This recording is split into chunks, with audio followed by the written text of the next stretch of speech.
All right, so I managed to track down a little bit of a unicorn. I've got one of the first Milwaukee 16-inch Packout structured totes that I have seen in the wild, and I decided to take a jump on it.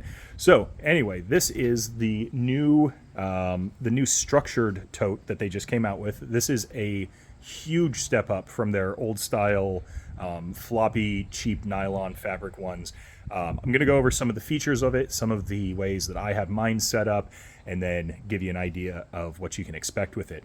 Now, I am a low voltage technician. Specifically, I am an audio visual installation tech. So that's how I have mine set up. I just got this yesterday, so I've only worked one full day with it. But so far, I am thinking I'm pretty impressed. I would say quality, initial quality seems to be on par with like Vito Pro Pack. Very good quality, seems very sturdy. I've not noticed any major issues, any big, anything that feels like it's going to rip out or tear or anything like that. So I'll just go over a few of the things that you can expect with it. So on the front here, you've got this large kind of clamshell opening, zips all the way around. On this front flap, you've got all your slots for screwdrivers, which is pretty much how I have it set up. And then you've got an accessory small bit pocket in here.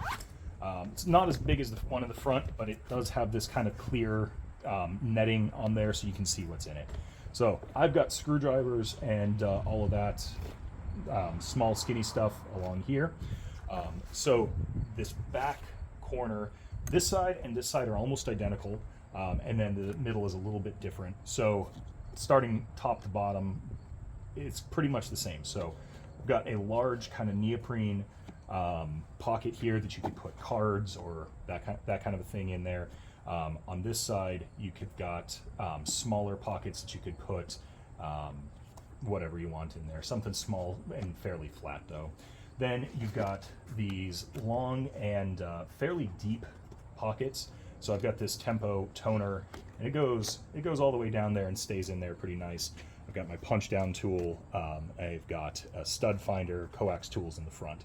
So two long deep pockets. I've got one shorter, wider pocket, and then two short, medium pockets.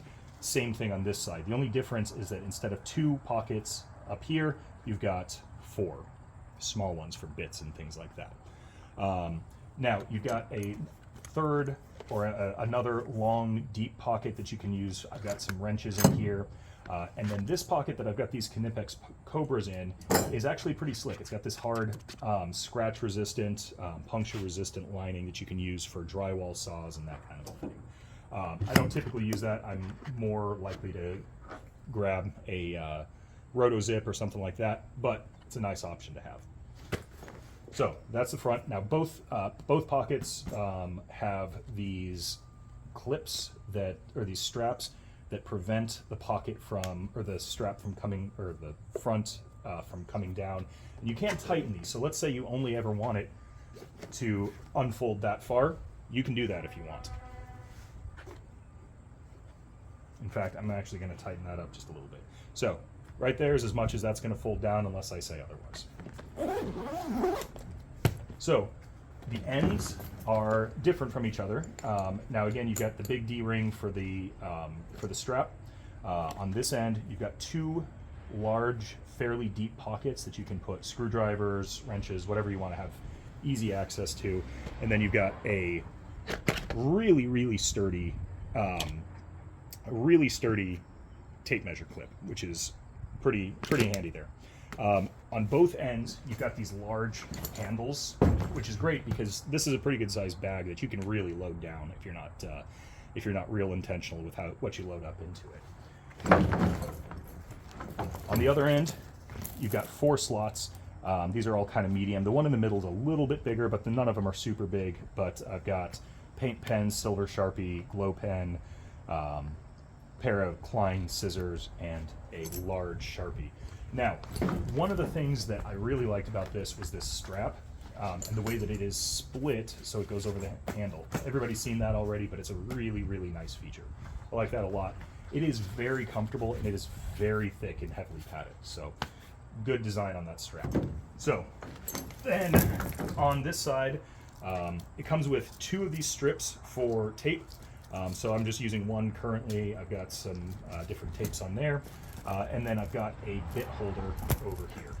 If I unzip this, again, you've got these straps that keep it from unfolding all the way. And you've got a very large accessory pocket here.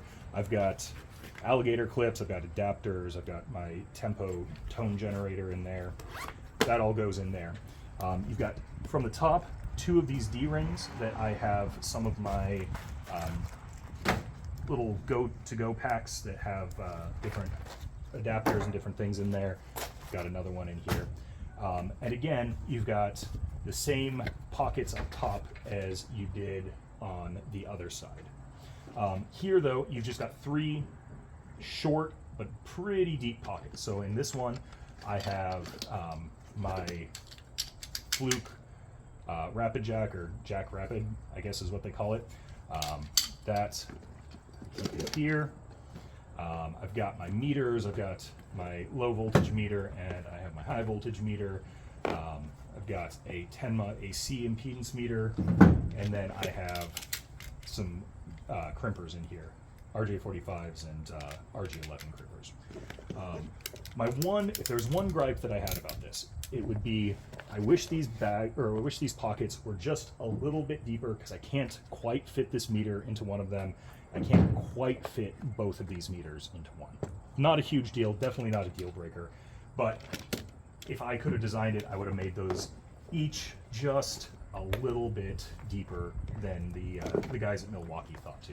But overall, I gotta say, I am very, very happy with this. It is expensive. I would say that it is worth it, but if you're not already in the Packout game, it may not be. It does have this nice hard bottom, and you can see it's got the full half Packout footprint on it. So overall, I'm very happy with it, and I would recommend it if you are looking for a Packout compatible bag that is a big step up from what Milwaukee has put out previously.